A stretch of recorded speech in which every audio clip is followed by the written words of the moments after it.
fish report. Hanging at the fish report. Hanging at the fish report. Hanging at the fish report.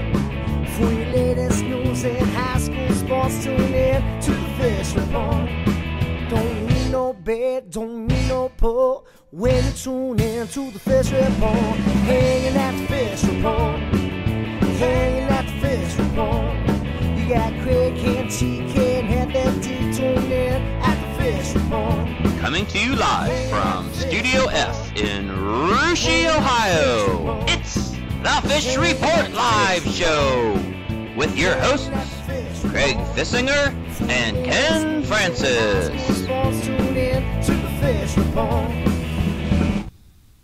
Welcome, everyone, to another Fish Report Live. My name's Craig Fissinger. That's Ken Francis there. And back in our sound room, TK and Heavy D out of state, Ken, actually over in Washington, D.C., our nation's capital, on a little bit of a field trip. So I'm not sure who's running things back there tonight, but we'll check on that at the end of the show.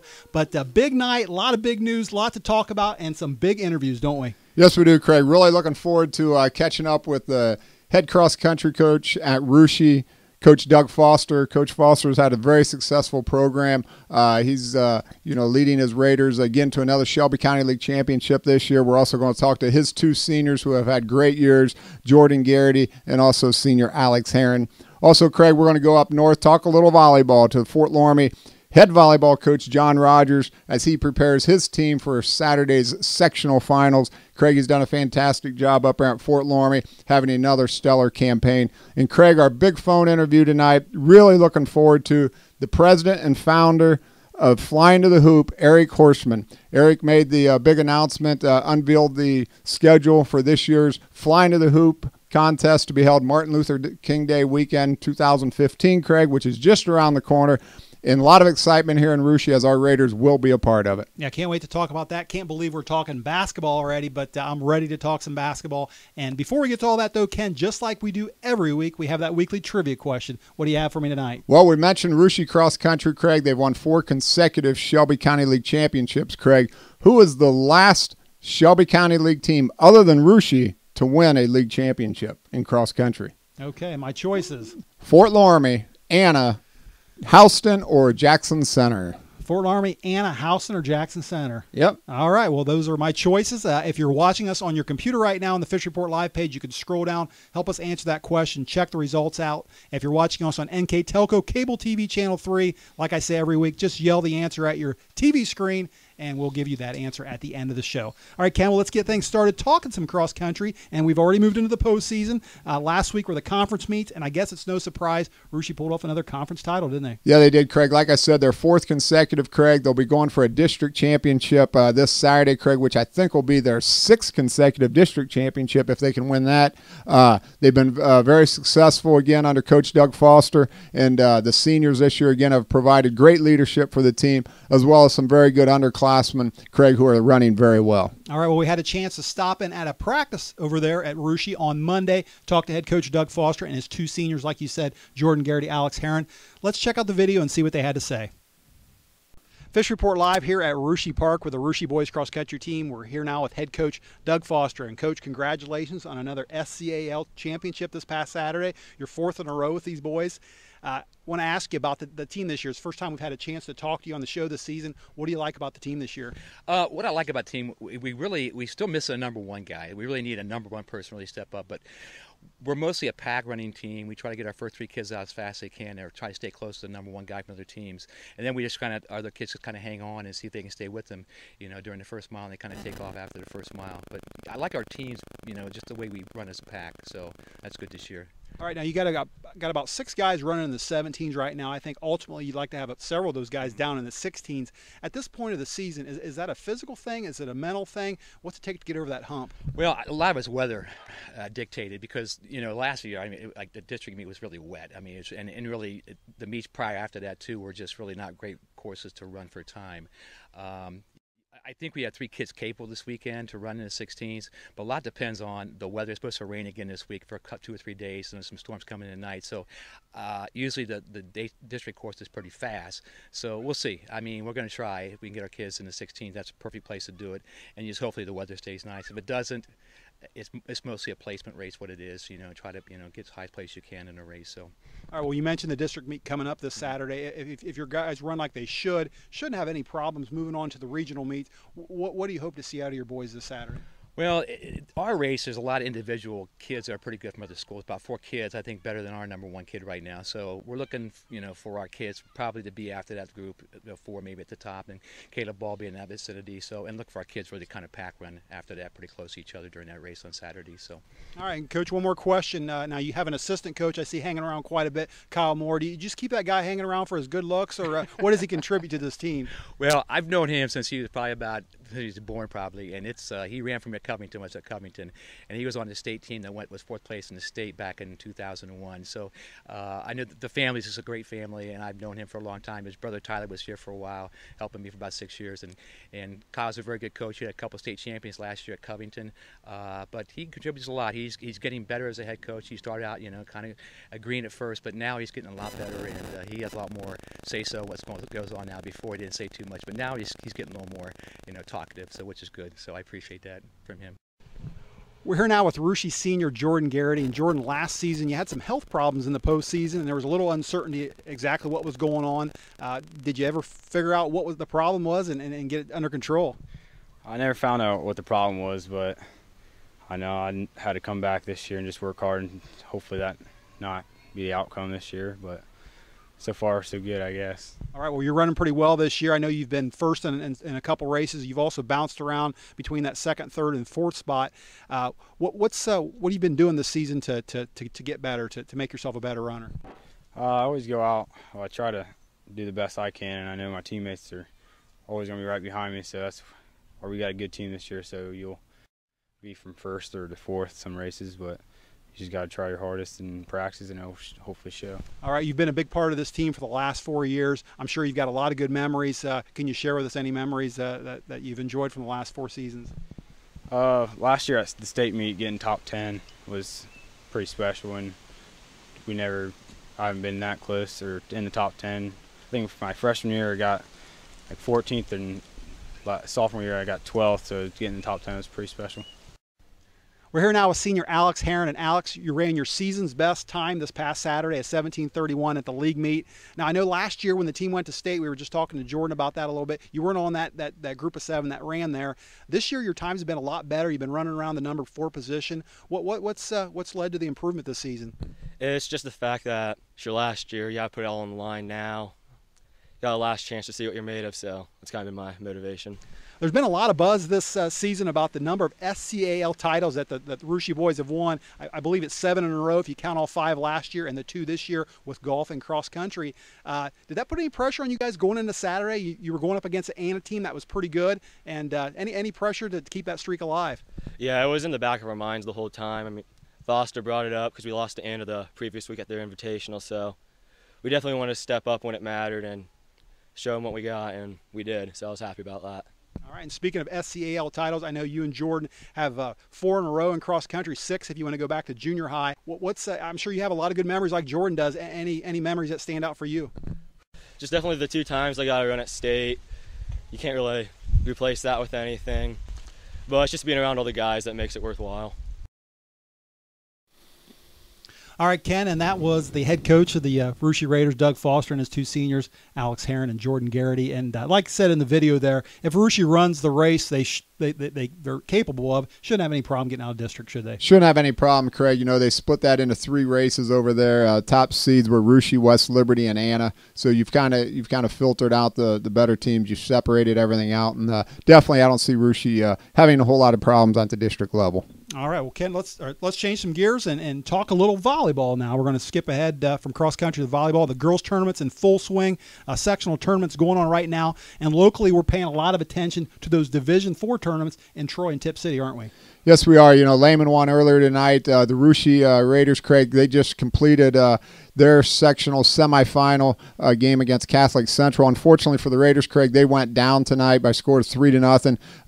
But good, successful year for the Raiders, especially first-year coach, Kristen Brandon, really had the Raiders playing well this season. And congratulations to the seniors as well, who finished off an outstanding volleyball career. So good job by the Russia Raiders volleyball team. Also in Tip City, the lower bracket final there, semifinal, we're going to have a Shelby County League battle between Botkins and Fairlawn. That'll be a real interesting contest as those two teams get together for the third time this year. And then as we look at the Troy sectional, finals there Saturday between Fort Loramie and Newton.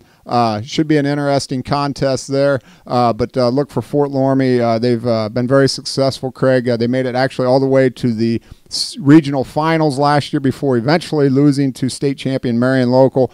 So Coach Rodgers had a great program going at Fort Loramie there, and look for them to advance to district play the following week. All right, well, speaking of Fort Loramie, Ken, we have with us live on the phone right now the head coach of the Redskins, Coach John Rodgers. Coach, welcome to the show, and thanks for joining us tonight. Oh, thanks. Thanks for having me on, guys. I appreciate it. All right, well, listen, congrats on making another sectional finals. Now Ken just mentioned that great team you had last year. Can you compare last year's team to this year at all? Are you capable of making that same type of run? Yeah, absolutely. It's kind of a tough question, but I think this team, compared to last year, this team is more of a high-risk, high-reward kind of a team. Last year we were solid. We were just solid across the board. This year I think we're a lot more physical, but high risk, high reward. It can go either way for you, and it has a few times this year. But I think right now we're in a real good position right now. We're having real good practices. We're playing really well, and so it seems to be clicking at the right time. All right, well, certainly one of your stars is senior Kelly Turner. We actually had her on this show last year. Can you talk about Kelly a little bit and what kind of value she brings to your program? Well, she's one of those players that I just hope that every coach that ever coaches volleyball has a chance to work with. I mean, her passion for the game is unbelievable, and sometimes that gets overboard because she wants to win so bad. But she's the heart and soul of us out there. She plays so hard every single play that when that person makes mistakes, everybody's like, uh-oh, what do we do? But she responds very well to that. She's learned to deal with that kind of pressure over and over and over because she's everybody's target when we play them. And so she's really become sort of a coach on the floor to a certain extent. But like I said, I just hope everybody has a chance to coach somebody with that kind of passion at some point in their career. Coach, hi, this is Ken. Let's talk a little bit about the supporting cast that Kelly has. Just recently, Janelle Hoynes set a single-season record for digs at Fort Loramie. Besides Kelly, Janelle, who is some of the other supporting cast on your team? Some other seniors. I've got 8 seniors this year, and with the exception of Colleen Puppelman, who tore her ACL in the summer and has been unable to play, Ashley Plyman, Hallie Bonanzer, Sarah Mauer, Claire Wilt, Jerica Holthouse, they've all been major contributors. It's one of those rare things where you have 8 seniors, but all of them can contribute. They are all on the floor. They're all making plays, and that's kind of a good problem to have. I'm real happy with them. Some underclassmen, Katie Hoying, who's stepped up in the middle for us this year after some graduations, and sophomore outside hitter Kaylee Barhorst has come alive and doing some really good things for us. So we've got a real nice crop of athletes out there with so good leadership. All right, Coach. Hey, listen, one more question. We'll let you go. Sure. Last week on our show, we had Jackson Center coach Kim Metz. Actually, the week before that, we had Fairlawn coach Wade Wilhelm. I don't know how many years they've got between those two coaches, but I know it's a lot. Yeah.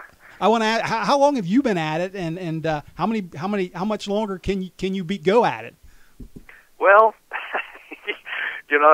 when it gets to this time of the year, man, you say you're going to go on forever because this is the fun time. This is the best time of the year.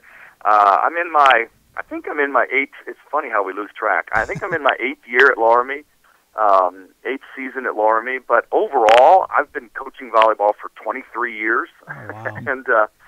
and I've been playing a whole lot longer than that. I've coached everything from freshman volleyball to collegiate volleyball, and now I'm kind of back in a position I really, really like, back with the high school level. To even be mentioned in the same breath as those, both of those Hall of Fame coaches. And, anytime you step in their gym or they step in your gym, it's going to, and, if things go right for both us and Fairlawn, we're going to be meeting in the district finals, which we had some wars this year and expect nothing less in a district final game from them. So get a chance to do it one more time. All right. Well, we certainly hope we see that, Coach. And, hey, listen, we want to wish you best of luck on the tournament trail. And thanks for joining us on the show tonight. Hey, thanks a lot, guys. I appreciate the time. Thanks, Coach, and good luck to you Saturday. All righty. Thank you. All right, and that was the head coach of the Fort Loramie Redskins, John Rodgers, and Ken, I certainly expect them to move on past the sectional. They're that good. Yeah, they are, Craig. They're a very talented group of athletes, Craig. Nothing away from Newton and all. I'm sure Newton will give everything they've got, Craig. But look for Fort Loramie to advance to that district championship game. And what an interesting battle that would be if they had to take on the Fairlawn Jets again for the third time this season. All right, well, listen, that's going to do it for the first half of our show. We're going to take a short break, but stay right there because when we come back, we're going to talk some basketball, including that big interview with the founder and president of Flying to the Hoop. We'll be back in a few minutes.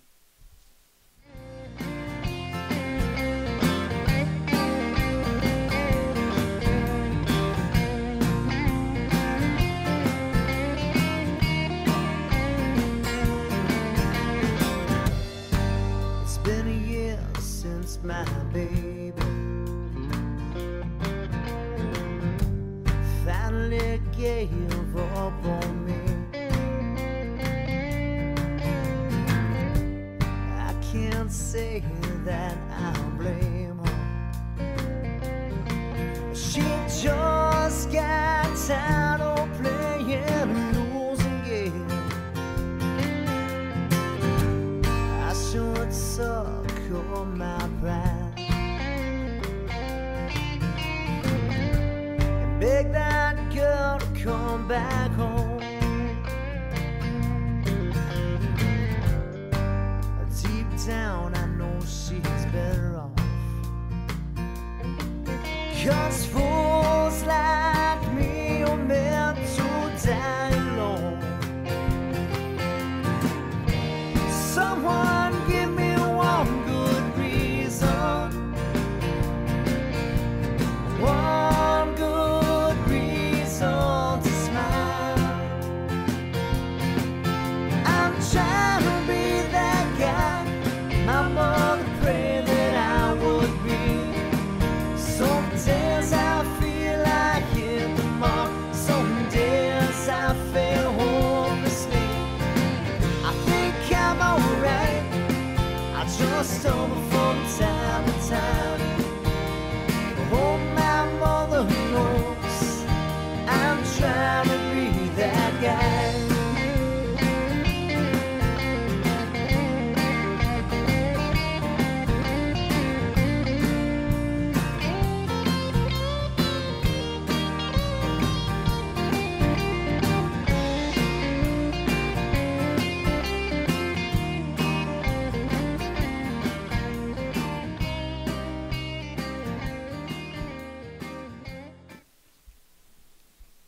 All right, welcome back, everyone, to the second half of Fish Report Live. Before the break, we were talking some cross-country, Ken, and some volleyball, and we're going to talk a little basketball now. I think last week on the show I mentioned it seemed a little early to start talking about basketball, but, of course, one of the premier basketball events in the nation it just made a big announcement today, didn't they? Yeah, they did, Craig. And Flying to the Hoop, the big showcase, one of the nationally known showcases for high school basketball, Craig, made the announcements today at Good Samaritan Hospital North. And quite the field, once again, that Mr. Eric Horstman has put together for our viewers. And it's just going to be really exciting, Craig, especially when we looked at that schedule and seen our Russia Raiders playing on Martin Luther King Day weekend. Yeah, and there's a lot of Division I prospects in this, a lot of fans, a lot of media there, isn't there? Yeah, Craig, there'll be over 75-plus Division I college recruits there, over 20,000 fans, over 100 members of the national media will be there, as well as over 100 college coaches watching the local high school talent, actually I say local, the national talent,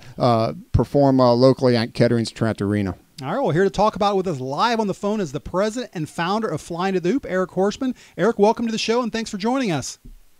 Hey, I appreciate you guys having me on. Well, listen, I know it's been a busy day for you, so we appreciate you taking a few minutes to talk with us. You made a big announcement this morning. Give us some highlights. Who's coming to Flying to the Hoop?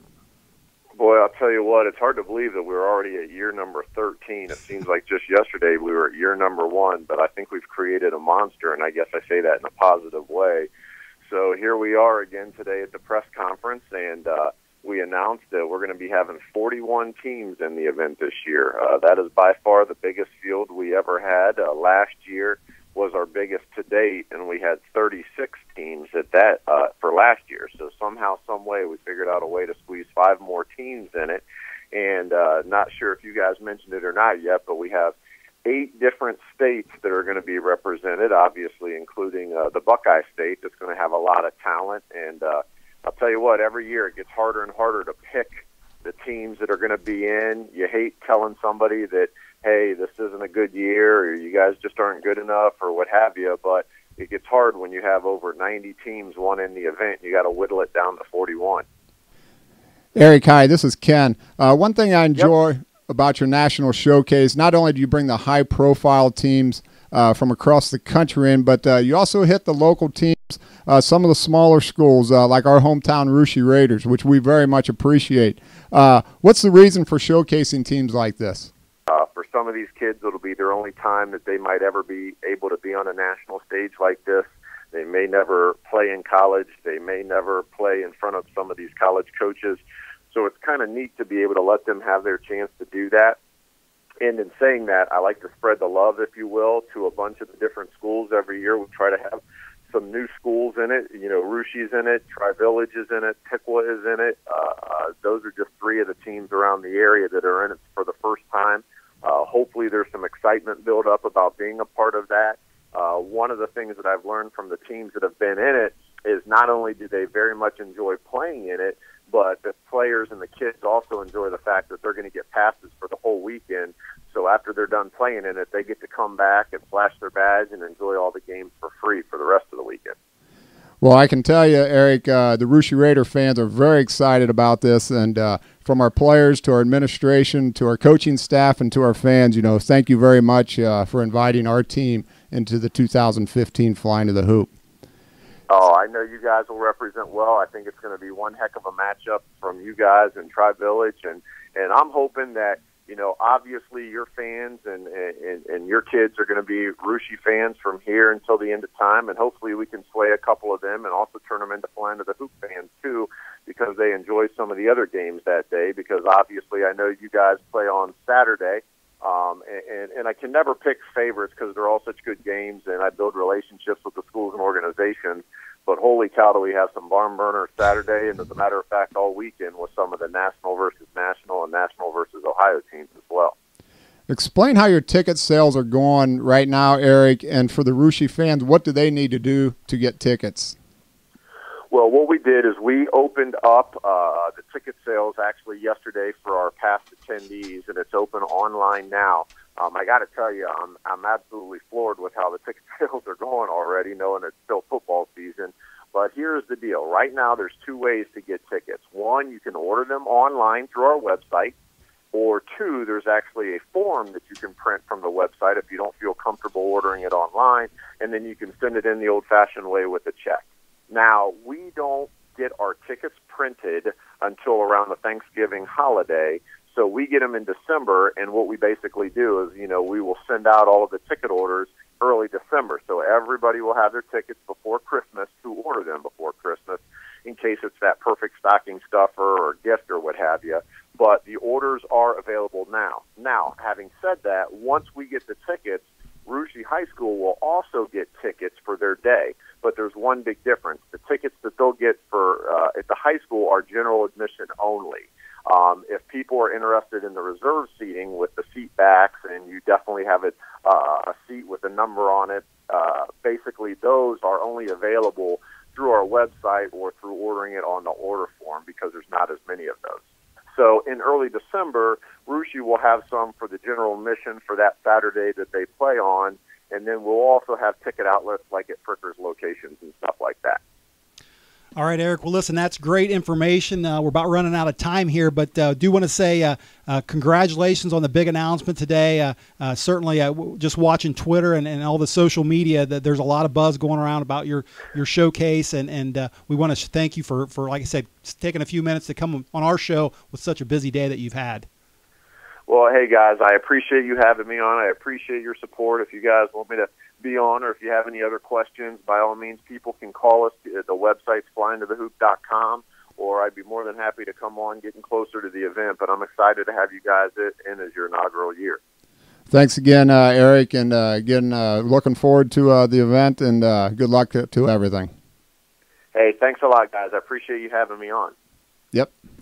All right, that was the founder and president of Flying to the Hoop, Eric Horstman. Ken, we actually had him just back on in January, but what a great event that the guy puts on. Yes, it is, Craig, and what a fun job too. To put this together, put the showcase together, attract all the best high school teams in the area and in the country, and not only that, Craig, then you get to hook up with some of the most prolific college coaches in the nation. So couldn't ask for a much better job than that, huh? No, sure could. Well, listen, that's about going to do it for us tonight, Ken. At the top of the show, though, I did mention that TK and Heavy D are not with us tonight. They're like I said, they're in our nation's capital on a little bit of a field trip. So running our sound room is actually someone we're very familiar with, a guy that's actually been a part of the show probably as long as we have, hasn't he? Actually, he has been as part of the show as long as we have, Craig. He's been here since show one. I think he helped us set the milk crate and the laptop up the first time we put the show together. And, what a great kid to have back there, and great on the sound room, and just a great little friend of mine, and nobody better than Ross. I think we actually have a clip of his first appearance on the show, don't we? Yes, we do. Let's show that. The guy behind the scenes for us is none other than Come on back. Ross Fissinger. We'd really like to thank Ross for all the work he does in our show, and here he is. Ross, give it here. This guy takes care of getting us our water. He lets us know when our sound isn't working. So he really he makes us look as good as we do, doesn't he, Ken? That's right. That's right. You want to say hi to the viewers, Ross? Hi. Well, that was back when he was our water boy. Now I guess he's our sound guy. Let's check on him back in the sound room. Ross, how's it going back there? It's doing pretty well. I mean, I've been working out there, and I got my friend Julie who was doing the phone calls, and shout out to her. So You did a great job back there, Ross. Good job. Right. Hey, Ross, one more thing. We're going to go back to you here in just a second here and have you check on our trivia question. Can you hang around here for a few more minutes? Yeah, I'm getting it on. All right. Well, Ken, why don't you, while he's checking that out, why don't you tell me what the trivia question was? Well, and give Craig, me my choices again. Trivia question, Craig. I was talking boys cross country, Shelby County League. In fact, the Russia Raiders have won 4 consecutive Shelby County League championships. Who was the last team other than Russia to win? Was it Fort Loramie, Anna, Houston, or Jackson Center? Well, Ross, give me some help here. I'm not sure who to pick here. What's the telemetric say? All right, so Houston is 1, and Jackson Center is 9, and Loramie and Anna is 0. All right, well, it sounds like Jackson Center is the overwhelming favorite there. I actually got a text message right after Ken asked the question, and Jackson Center was the answer there, too. I'm not sure how – I don't remember Jackson Center having any stellar cross-country teams, but that's what the fans are saying. I'm going to go with Jackson Center. Well, it's a good thing you went with the fans and the telemetrics tonight, Craig, because back in 2010, the Jackson Center Tigers did beat the Russia Raiders for their Shelby County League championship. Oh, wow. Okay, so Jackson Center it was. Yes, it was. All right, I finally got one right. At least I listened to the viewers. Well, listen, that's going to do it for us tonight. I do want to say special thanks to all of our guests, the Russia boys cross-country team, Coach John Rodgers from Fort Loramie, and Eric Horstman from Flying to the Hoop. Ken and I and the entire crew are going to be back again next week, same time, same place, for our 100th episode. Can't believe I'm saying that, but until then, everyone, have a great rest of the week, and good night. Hanging at the fish report. Hanging at the fish report. Hanging at the fish report. Hanging at the fish report. For your latest news in high school sports, tune in to the fish report. Don't need no bed, don't need no pull when you tune in to the fish report.